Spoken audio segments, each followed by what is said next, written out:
আমি কল্লোল সরকার আমার স্বরচিত একটি বাস্তবধর্মী হাসির কবিতা আপনাদের সাথে শেয়ার করছি। আশা করছি আপনাদের ভালো লাগবে। শপিং। তোমার সাথে শপিং করতে কিছুতেই আর যাব না। জানি 14 দোকান ঘুরিয়ে শেষে আসল জিনিস পাবো না। অহেতুক এই ঘোরাঘুরিতে আমায় কেন নেয়া?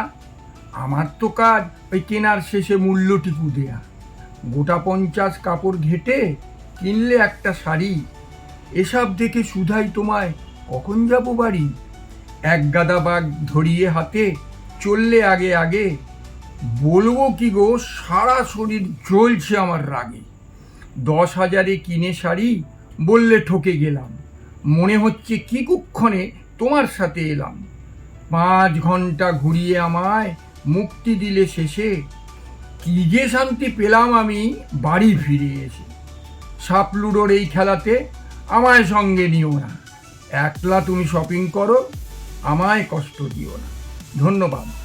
আমার লেখা কবিতাটি যদি আপনাদের ভালো লাগে তবে অবশ্যই লাইক এবং শেয়ার করবেন, যাতে করে ভবিষ্যতে এরকম কবিতা লেখার প্রেরণা পাই।